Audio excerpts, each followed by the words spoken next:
Assalamualaikum warahmatullahi wabarakatuh. Tabi pun. Ya, selamat pagi Tubabaku. Salam sejahtera bagi kita semua. Bagaimana kabarnya Tubabaku hari ini? Semoga selalu dalam keadaan sehat walafiat. Amin ya rabbal alamin. Bersama saya, Selin Dini Amrina dalam Dialektika, Dialog Interaktif Tubabaku. Nah, berdasarkan Peraturan Jaksa Agung Republik Indonesia nomor per garis datar 006/A/JA/07/2017 tanggal 20 Juli 2017, pengelolaan barang bukti dan barang rampasan menjadi wewenang Seksi Pengelolaan Barang Bukti dan Barang Rampasan Kejaksaan Negeri untuk melakukan pengelolaan barang bukti dan barang rampasan yang berasal dari tindak pidana umum dan pidana kasus.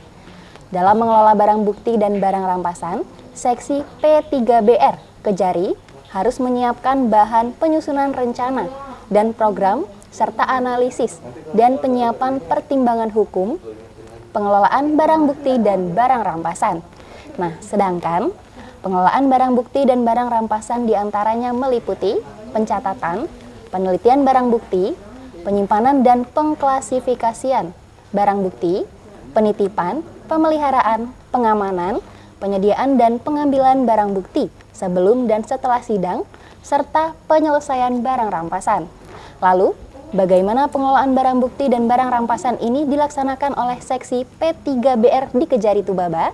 Nah, melalui topik mengelola barang bukti dan barang rampasan, akan kami kupas bagaimana pengelolaan barang bukti dan barang rampasan ini hingga dapat dieksekusi oleh jaksa, dan telah hadir bersama saya Jaksa Fungsional di bidang Intel, Bapak Ian Bastian Simalango SA. Selamat pagi Bapak. Pagi, Mbak.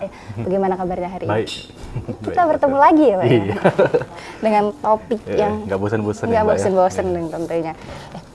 Langsung saja saya bertanya ya Pak Ian. Iya. Apa itu barang bukti Pak? Terus kemudian apa bedanya barang bukti dengan barang rampasan? Barang bukti itu adalah barang yang digunakan oleh terdakwa ketika melakukan suatu tindak pidana atau barang hasil dari suatu tindak pidana yang diperbuat oleh si terdakwa tersebut. Nah, untuk barang rampasan itu barang yang sudah mempunyai kekuatan hukum tetap. Nah, maksudnya kekuatan hukum tetap ini itu setelah ada putusan dari pengadilan, baik berupa nanti dikembalikan kepada si pemiliknya, yaitu korban, atau nanti dirampas untuk negara, dan bisa juga nanti dirampas untuk dimusnahkan. Untuk dimusnahkan. Itu untuk barang rampasan. Untuk barang rampasan.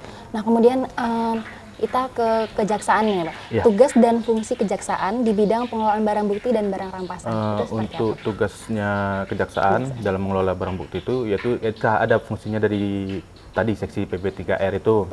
Itu kita tuh mengelola barang bukti dari hasil perbuatan dari tindak pidana umum maupun tindak pidana khusus. Nah, untuk fungsinya itu tuh untuk mengelola. Nanti kalau untuk tindak pidana umum hampir sama dengan tindak pidana khusus. Nanti kita tuh ada tahap 2 namanya. Tahap 2. Itu penerimaan dari pihak kepolisian ke pihak kejaksaan, dari terdakwa, barang bukti juga ada di situ. Nah, tugasnya dari barang bukti ini nanti dia mencatat, mendata barang bukti yang diantarkan oleh pihak kepolisian ini sesuai tidak dengan berkas.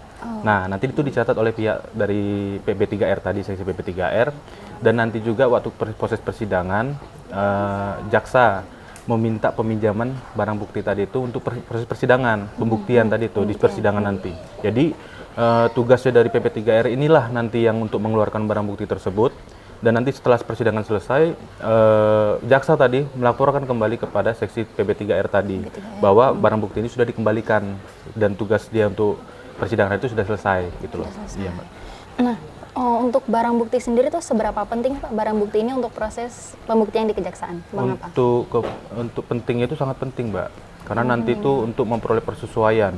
Jadi barang bukti ini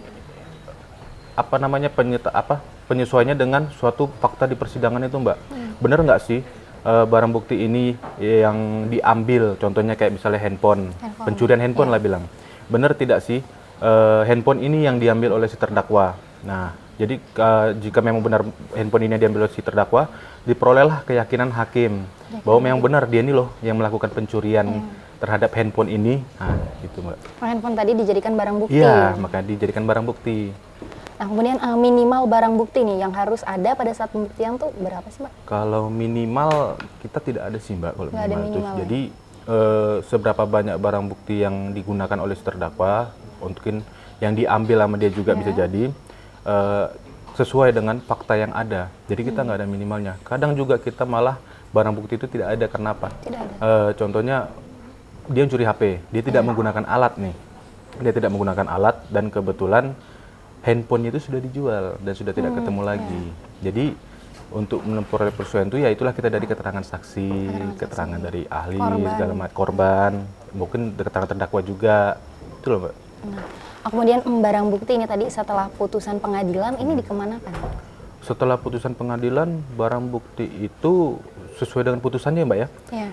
bisa dikembalikan kepada si pemiliknya, dalam hal ini korban.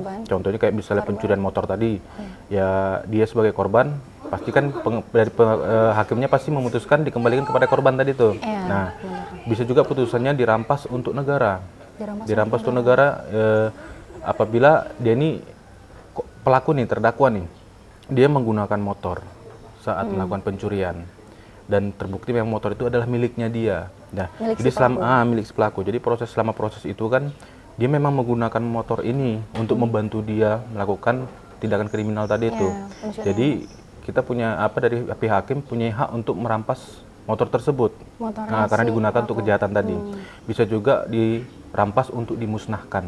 Karena mungkin contohnya kayak narkotika itu kan tidak bisa digunakan lagi Mbak buat apa gitu. Jadi harus dimusnahkan karena kebetulan negara kita kan sedang berperang dengan narkotika gitu Mbak. Iya. Nah, kemudian nih, kapan barang bukti yang sudah diputus oleh pengadilan dan memiliki kekuatan hukum tetap dapat dieksekusi oleh kejaksaan? Pihak kejaksaan itu melalui jaksanya bisa mengeksekusi barang bukti tersebut setelah dari jaksa tadi setelah persidangan mengeluarkan P44.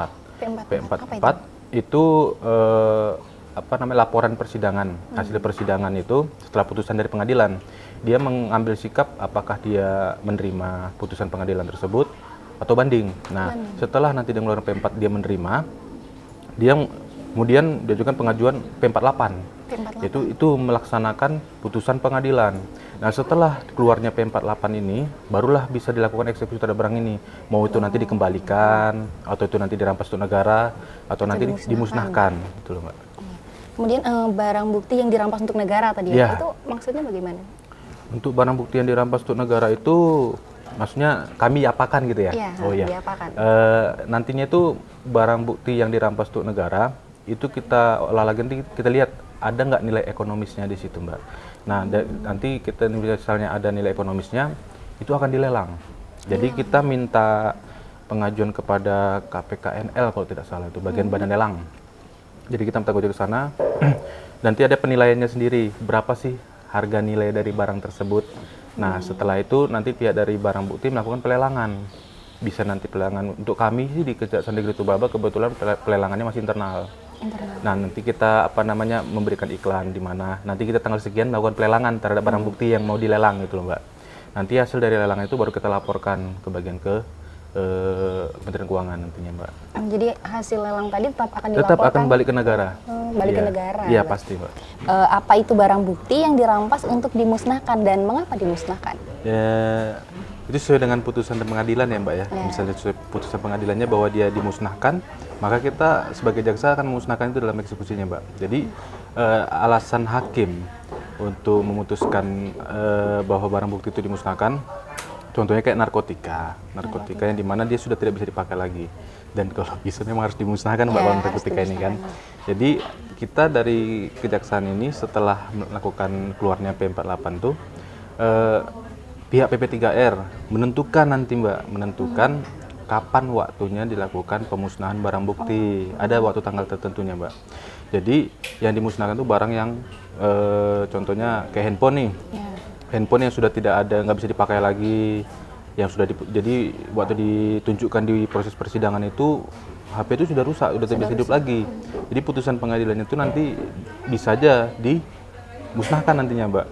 Nah, dan narkotika. Jadi ketika nanti pemusnahan itu semua nanti barang bukti yang sebelum-sebelumnya yang belum dimusnahkan itu dikumpulkan jadi satu, dan nanti ada proses pemusnahan itu Mbak, mau itu dibakar, mau itu dipotong, atau nanti contohnya kayak narkotika itu nanti di blender nanti itu Mbak.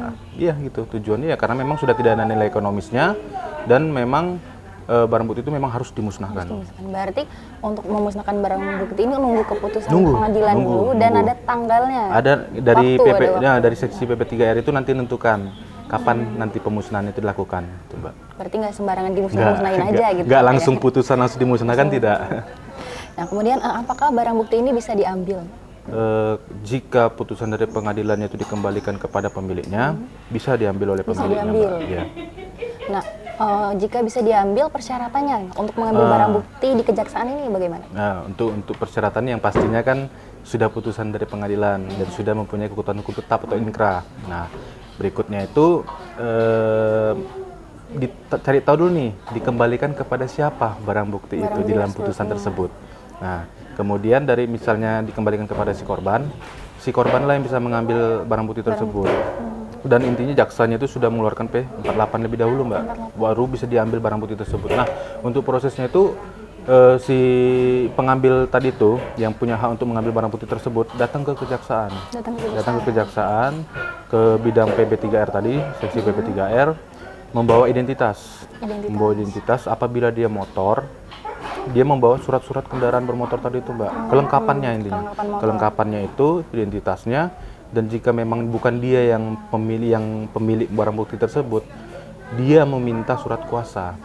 Harus membawa surat kuasa dari si pemilik yang diputus tadi itu kepada si A lah contohnya kan. Tapi yang datang si B. Nah, si A harus menyerahkan surat kuasa ke si B. Nah, baru kemudian si B membawa identitas dan surat kuasa tadi ke kejaksaan untuk mengambil barang bukti tersebut. Mau itu handphone, mau itu sepeda atau apa segala macamnya. Tapi untuk kendaraan bermotor wajib membawa surat-surat kendaraan bermotor dan lengkap, Mbak. Iya. Oh, berarti walaupun itu saudaranya sendiri atau Saudara keluarganya sendiri harus ada surat kuasanya? Harus ada ya, surat kuasanya, Mbak, tetap. Gitu. Karena kan kita menjalankan putusan dari pengadilan tersebut. Benar.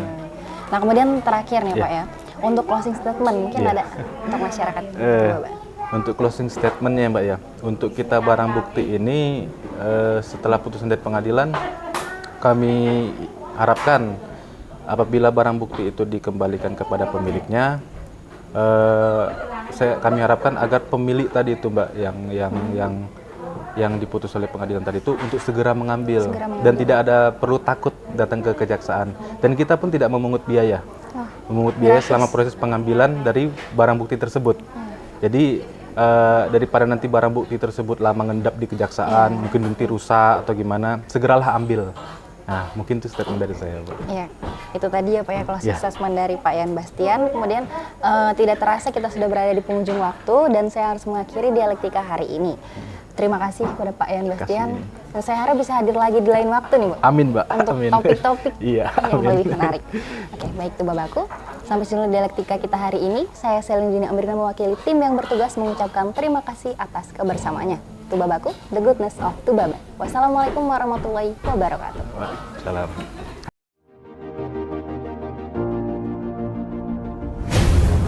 Tetap bersama kami, Tubabaku Streaming Radio, The Goodness of Tubaba.